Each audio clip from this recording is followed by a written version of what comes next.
My cousin, Victoria, pointed a perfectly manicured finger at the hem of my borrowed dress.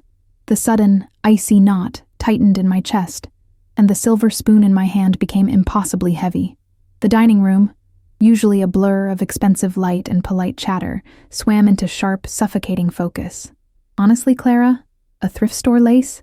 This looks like something my cleaning lady might wear to a picnic. Her voice was a low, cruel hum, designed to carry just to the edge of the table. I was the quiet spectator, the cousin they pitied, the heir they never suspected. The truth, heavy and suffocating, rested like a diamond brick beneath my simple silk dress. What happened next was not an act of malice, but an inevitable consequence of their blind, generational vanity. Before we begin, if you enjoy true and exciting stories like this one, subscribe to the channel and leave a like. Write in the comments what city or country you are watching from. Now, let's get to the beginning of this story. The Blackwood estate was a mausoleum of wealth.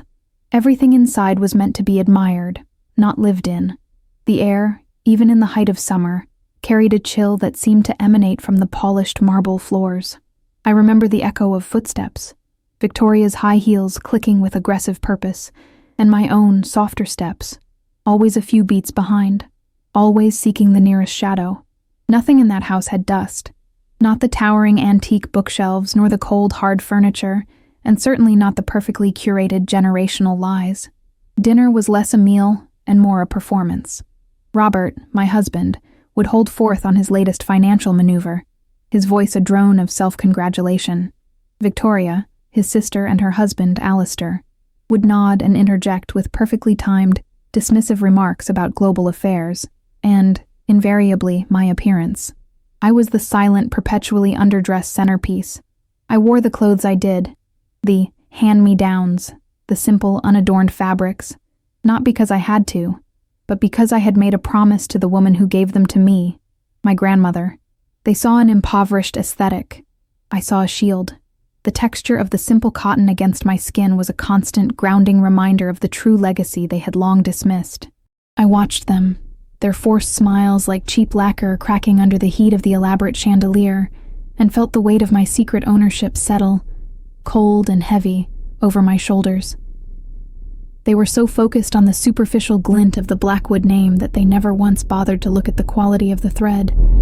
And that, I knew, would be their undoing. The house was not merely perfect. It was preserved, like a museum piece, ensuring no real light, no genuine warmth, could ever touch the things, or the people, inside. The silence was the worst part, a deep, pervasive quiet that swallowed up any genuine emotion, leaving only the clink of crystal and the rustle of expensive, cold fabrics. It was the calm before a storm they couldn't possibly imagine. The microaggressions began to feel like constant, tiny slivers of glass under the skin. Victoria mastered the art of the backhanded compliment. "Oh, Clara, that little scarf is so charmingly rustic. It's lovely how you refuse to let society dictate your spending," she'd say, her eyes lingering on the tiny, almost invisible mend near the collar. Robert controlled the narrative, the space I occupied, even the words I spoke. If I dared to venture an opinion on anything outside of gardening, his hand would find mine under the table, gripping with a strength that was both warning and possessiveness. It was a control that felt less like love and more like owning a valuable, but troublesome, artifact. The change in me was internal, a quiet turning away. I started taking long, late-night calls in the dusty old library, the only room where the scent of aging paper and dry leather masked the omnipresent, sterile polish of the house. I wasn't going to a thrift store or a book club, as I vaguely claimed. I was speaking to Michael, my chief operating officer, running the company they believed had folded with my grandmother's passing. On my skin, after these calls, I often caught the faint, specific scent of industrial linen, clean, starched, the true smell of my factory floor. It was a smell of honest labor, the smell of my wealth. They assumed it was cheap detergent, another sign of my poor taste. I cherished it. It was the scent of my rebellion. My lies were not born of fear, but of strategic necessity. I had to appear weak, dependent, harmless. The deeper I sunk into my role as the poor relation, the less they watched me, and the more room I had to move. The true threat always comes from the direction no one is looking. I started leaving a single small silver key on my bedside table, a silent symbol of the vault they thought was empty, a key to a world they couldn't even fathom. The sight of it gave me a strange, contained strength, a quiet, humming power beneath the surface. The emotional weight in the house was becoming physically crushing. Robert's discussions stopped being merely dismissive and became openly volatile. He'd found a strange set of ledgers, not the polished Blackwood accounts, but the thick, spiral-bound books of Astra Threads, my company. He hadn't understood the numbers, only that they were large, complex, and outside his control. He didn't ask. He roared, throwing the book against the wall, the spine snapping with a terrible final sound. The house, usually so quiet, now absorbed his anger like a sponge. When I tried to intervene, to explain the ledgers were simply an investment in a small defunct textile trust, he just laughed, a high, grating sound of pure male privilege. You, Clara, investing? Stick to your charity shopping, darling. You have the look for it. The environment seemed to conspire against me. The grandfather clock in the main hall, a heavy, silent monument to the Blackwood timeline, suddenly stopped one afternoon at precisely 3:17 a.m., the exact time, 6 months ago, I had signed the papers confirming my sole inheritance. The light in the drawing room turned from merely cold to a sterile, white glare, making everyone's features look harsh and unfamiliar. The tension was thick, palpable, like breathing in wet wool. Every argument, every cutting remark, was a hammer blow against the fragile glass that separated their world from the truth. The climax felt not just imminent, but inevitable, like the pressure building before an earthquake. I remember attending a formal dinner where, across the mahogany table, Robert's eyes seemed to burn with a frightening, possessive greed, not for me, but for the wealth he suspected I was hiding. That night, even the air seemed to wait, breathless and still, for something truly horrible to happen. The atmosphere was so charged that the silverware seemed to hum faintly, waiting for the moment when the polite facade would shatter into 1,000 jagged pieces. The brutality arrived not as a dramatic explosion, but as a chilling, surgical cut.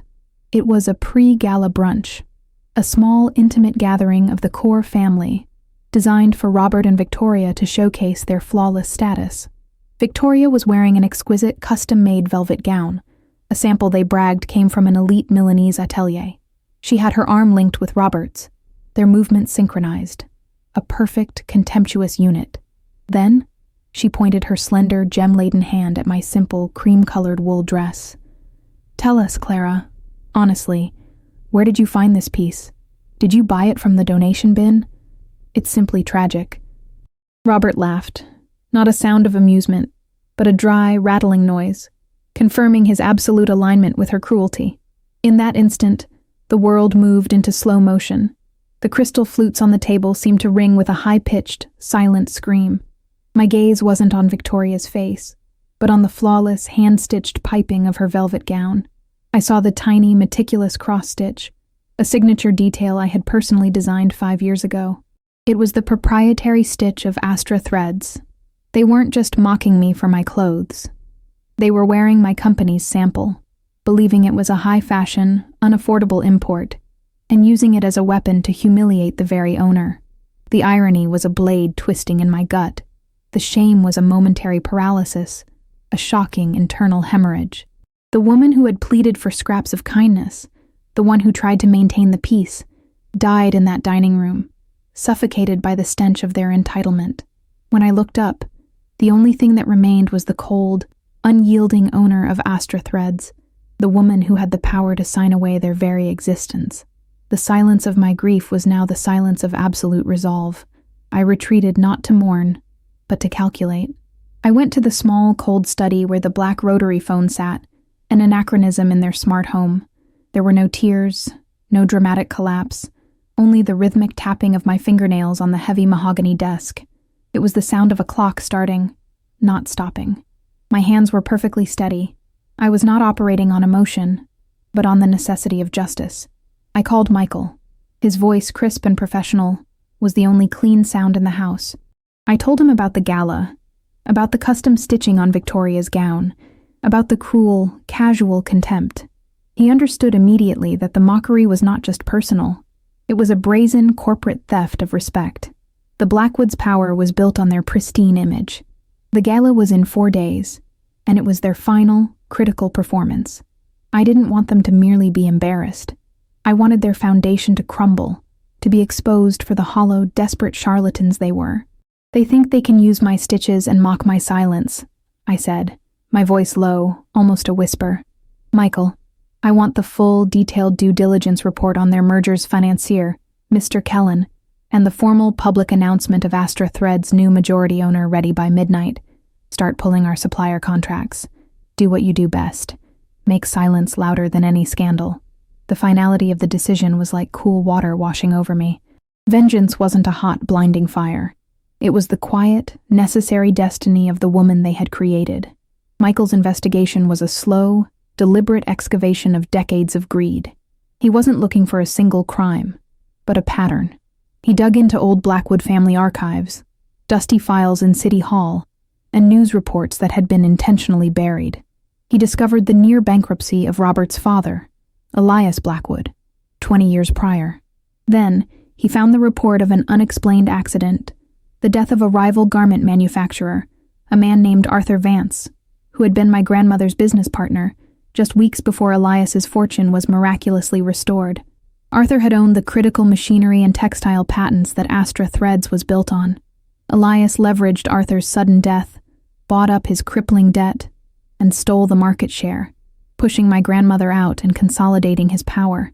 The truth was a cold, bitter certainty settling in my bones.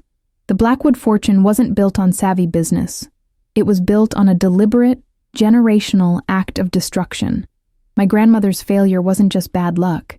It was a hostile corporate takeover orchestrated through intimidation, and likely, far worse. Michael sent me a faded photograph of Arthur Vance, a kind man with a weathered face, smiling in a simple, perfectly tailored linen shirt. The scent of linen on my skin was no longer just a coincidence. It was the faint, lingering echo of a man they had destroyed. I wasn't just fighting for my dignity. I was finishing a silent war started long before I was born. The lake, where Arthur's body was found, hadn't forgotten the injustice. It had merely waited for someone to finally look at its dark waters again. I maintained an unnerving serenity. In the days leading up to the gala, I was the picture of the dutiful, quiet relative. I accepted Victoria's pitying advice on accessories, smiled at Robert's dismissive comments, and even spent an afternoon organizing the chaotic wine cellar, a deep, cool space where the silence was truly absolute. My external calm was a necessary shield for the meticulous chaos I was orchestrating. Robert, in stark contrast, was unraveling. He began receiving strange, silent calls on his private line, the sound of an empty dial tone that lasted for minutes. The veneer of control was slipping. When the exclusive, high-end caterer suddenly and inexplicably backed out of the gala contract, he screamed into the phone, his face blotchy and his composure completely gone. The small setback, to him, felt like the ground shifting, while he was desperately trying to patch minor holes in their crumbling facade. Michael was sealing the final details. He had the complete dossier, ironclad proof of Robert's father's tax fraud, the link to the merger's key financier, Mr. Kellen, and the legal deed confirming the sole, unencumbered owner of Astra Threads as the Clara Vance Trust. My hands, which had trembled in the cold open, were now steady, organizing the library books by color and size. I was arranging the final stage. The contrast between his frantic, panicked energy and my quiet, composed efficiency was the difference between a falling tower and a solid, immovable stone. My revenge wasn't loud. It was the sound of a perfectly tuned machine finally being put to work. I had not been defeated. I had merely been in preparation. The Blackwood Annual Gala, the event meant to cement their power, was a disaster before the first champagne cork was popped. The financier, Mr. Kellen, pulled out of the merger less than an hour before the doors were scheduled to open. But the worst wasn't the financial loss. It was the public shame. Reporters arrived, not to celebrate the merger, but for a major expose on generational financial fraud and corporate theft, a story Michael had anonymously leaked to 3 major outlets. Robert and Victoria were trapped in their drawing room, the sounds of their hysterical shouting muffled by the heavy oak doors. The final silent blow came through the digital airwaves. Astra Threads, the company they had scoffed at as a relic, released a crisp, official statement. It corrected a long-standing misconception regarding its ownership, formally announced me, Clara Vance, as the sole owner, and critically announced the immediate discontinuation of all supply contracts with any Blackwood-affiliated entity. The irony was devastating. Victoria's custom, expensive gown was, in fact, an unsaleable sample from the company of the woman she mocked. Robert's entire financial structure, dependent on leveraging the Astra supply chain, imploded. The system moved. Contacts abandoned them. Accounts were frozen. I wasn't there to witness their physical fall. I was in the library, the one room they never entered. The windows closed against the distant sound of reporters' flashbulbs. Their empire crumbled in silence. Not the theatrical roar of a bomb, but the quiet, devastating hiss of a gas leak they had chosen to ignore for decades. I didn't need to see them. The quiet of the house, for the first time, told me everything I needed to know. 6 months later, the cold marble of the Blackwood estate was a distant memory. I had donated the mansion to a foundation. My life was now contained within a small, modern, bright apartment, bathed in natural, uncomplicated light. The large windows looked out onto a small, quiet park. The air no longer smelled of sterile polish, but of fresh coffee, and the clean, distinct scent of high-quality linen, the core product of Astra Threads, now focused on ethical, sustainable fashion. The company was thriving. I started wearing my own designs. Not the expensive, conspicuous creations Victoria favored, but simple, perfectly tailored dresses that felt honest against my skin. The tension that had lived between my shoulder blades for years finally loosened. My small act of defiance wasn't the revenge, but the silent, daily act of choosing my own path. I reconnected with the simplicity I had lost. I learned to cook again, savoring the sound of a pan sizzling and the smell of fresh herbs. My final symbolic gesture was small. I planted a single white gardenia in a simple unglazed clay pot on my balcony. The flower had a powerful, sweet, unrestrained scent, unlike the odorless, decorative flowers in the Blackwood house. I watched a bee land on its waxy white petals. I finally smiled, not the tight, forced expression of the past, but one that crinkled the corners of my eyes with genuine lightness. The true wealth was never the hand-me-down name, but the simple, strong thread of self I finally held securely in my own hand. And you? What do you think? Did she do the right thing? What would you have done in her place? If this story touched you, leave a like, subscribe to the channel, and tell us what you thought in the comments. Your support is what helps us continue bringing you exciting stories like this one. Now watch other stories on screen. We'll see you next time, with love and respect.